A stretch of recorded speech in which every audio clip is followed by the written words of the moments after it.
Ассалому алейкум дӯстон, хуш омадем ба шабакаи мо. Инак дӯстон, саҳна ва номи рақиби навбатӣ Муҳаммад Наимов маълум шуд. Рақиби Муҳаммад Наимов варзигар аз Англия Натаниэл Вуд мешавад ва муҳорибаи онҳо рӯзи 21 октябр дар турнири UFC 294 дар Абу-Даби мегузарад. Дар ин навор мо ба шумо маълумоти пурра оиди рақиби Муҳаммад медиҳем ва боз оиди дигар хабарҳо аз ҷаҳони ММА гап мезанем. Шумо бошад моро бо лайк ва комментариҳои худ дастгирӣ кунен. Мо бошад наворро оғоз мекунем. Шахсоне ки аз Москва ва Московский област хоҳиши гузаштани граница дошта бошен, пас мо ба шумо одамони бабоварӣ, Акай Ғулом ва Акай Умедро тавсия медиҳем, ки тӯли чанд сол мешавад ки онҳо дар ин соҳа кору фаъолият мекунанд. Ин бародаро шуморо аз Москва ва Московский област гирифта ба мошинҳои худ ба границаи Қазоқистон бурда меоранд. Мошинҳои ин бародаро мошинҳои замонавӣ буда ҳамаи шароитҳоро доранд, то ин ки шуморо ба роҳат бурда биёранд. Барои ҳамин худи ҳозир ба номерҳои дар рӯи экран буда ё ин ки ба WhatsApp ин рақамҳо занг занен ва граница гузашта ҳуҷҷатҳои худро хуб кунен ва агар ки скидка гирифтан хоҳен, пас ҳатман аз номи канали мо Паҳлавон теҷа гап занен. Роҳи сафед дӯстон. Инак дӯстон, расман Муҳаммад Наимов бо рекорди 9-2 зидди Натаниэл Вуд бо рекорди 19-5 рӯзи 21 октябр дар Абу-Даби дар турнири UFC 294 хотиррасон мекунем ки муҳорибаи асосии турнири UFC 294 муҳорибаи унвонӣ дар вазни сабук реванш байни чемпион Ислам Махачев ва довталаб Чарлз Оливейра мешавад. Ҳамчунин дар ин турнир дигар варзигари тоҷик Муин Ғафуров баромад мекунад, ки рақиби ӯ варзигар аз Русия Саид Нурмагомедов мешавад. Муҳорибаи Муҳаммад зидди Натаниэл дар вазни ним сабук мегузарад, яъне 66 кг.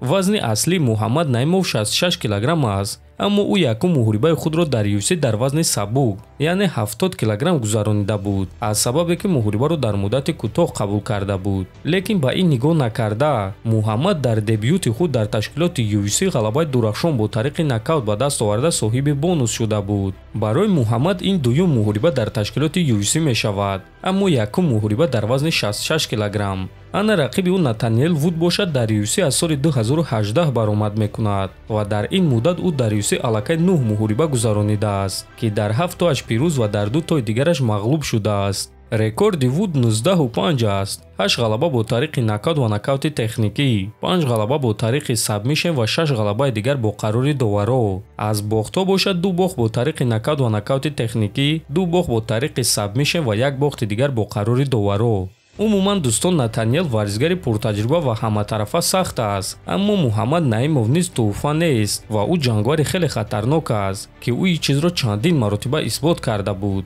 ва боварӣ дорем ки дар ин муҳориба Муҳаммад боз худро нишон медиҳад, аммо бошад ба ӯ бурборӣ ва албатта ки ғалабаи дурахшон орзумандем.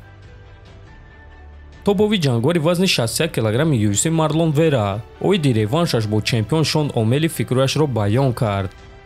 Матчмекерҳои UFC ҳоло ба мо ягон чиз гуфтагӣ нестанд, аммо ма омода шуда истодам, то ин ки моҳи декабр баромад карда тавонам. ӯ оиди реванши мо гапҳои зиёд зад, а ҳозир боша худро ба қафо кашида истодааст. ма фикр мекунем ки вақте ки ту чемпионӣ, ту набояд ки барои худ рақиб интихоб кунӣ. Барои ҳамин биёин интизор мешавем ва мебинем ки ин тарсончак чӣ мехоҳад.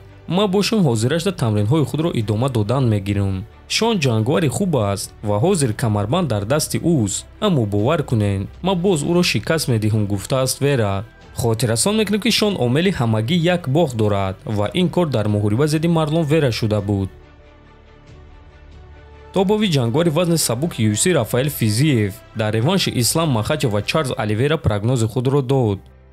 ма ба ғалабаи Махачев боварӣ дорам, чунки Оливейра тағйир намеёбад. бале, ӯ ҳоло ҳам гӯштингири сахт аст, греплери сахт аст, аммо дар муҳорибаи охирони худ ӯ боз тарафҳои сустии худро нишон дод.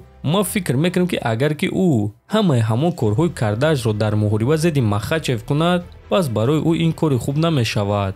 агар ки ту дар гӯштин зидди Ислам бартариро ба дасти худ гирифтан хоҳӣ ва ба он наздик шуда дар гард кор кунӣ, пас ин идеяи хуб нест, гуфтааст Физиев. дӯстон, шумо бо прогнози Рафаэл Физиев розӣ ҳастен ё ин ки ба фикри шумо Оливейра ин дафъа ҳамаро ҳайрон карда метавонад? фикротонро нависен, ҳатман дар канали мо обуна шавен. То боздид, хонободу сарбаланд бошен.